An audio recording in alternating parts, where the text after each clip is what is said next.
what he should be named? The youngest one suggested, why not call him Tiger? Tiger? Every other street monger is named Tiger. Why not Caesar?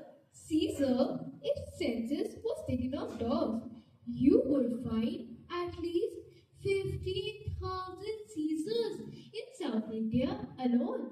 Why not fire? It's fantastic. Why not thunder? It's too obvious. Then someone suggested Attila, and shouts of joy went up to the skies. But as time passed by, our Attila exhibited a love of humanity which was sometimes disconcerting.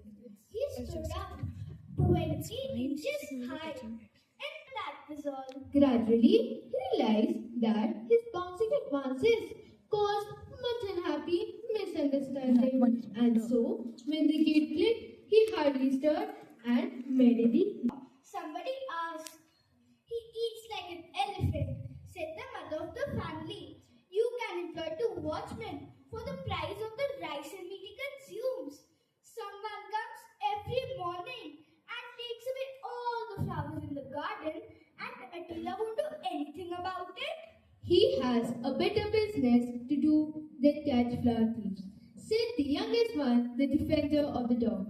What is the better business? Well, if somebody comes in at dawn, will you accept Attila to go and catch him even at the dark? Why not? That's what a well-fed dog ought to be doing.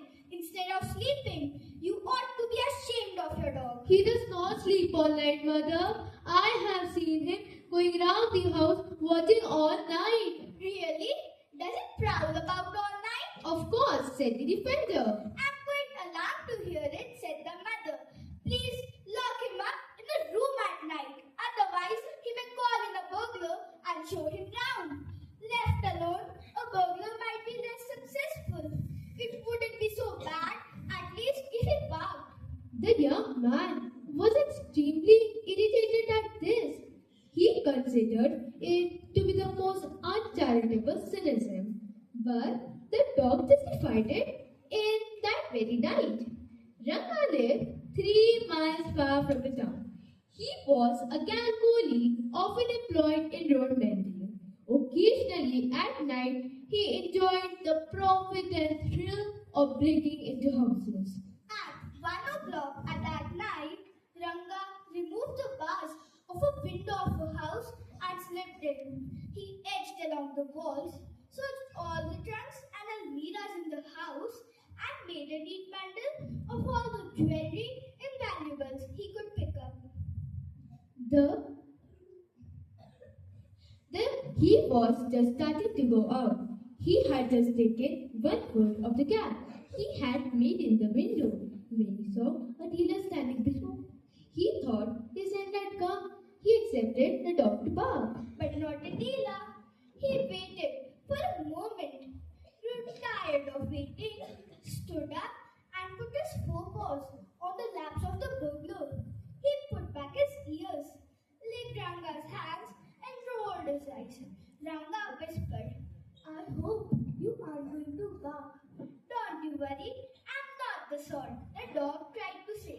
Attila liked his new friend so much that he would not leave him for a moment. He lay before Ranga when he sat down to eat in his hut.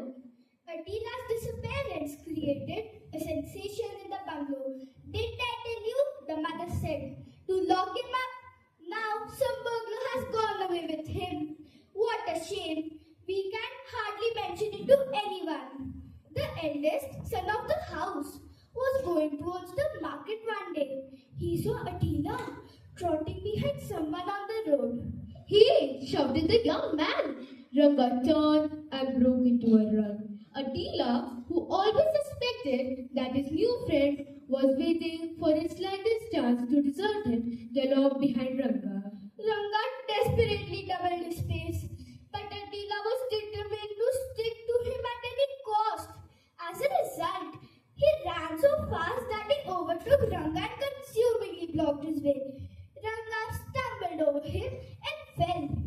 A piece of jewelry which he was taking to a receiver of the stolen property flew from recognized it at once as it belonged to his sister and sat down on Ranga. A crowd collected and the police appeared on the scene. Attila was the hero of the day. Even the lady of the house softened towards him. She said, whatever one might say of Attila, one has to admit that he's a very cunning detective. He is too deep for words. Thank you.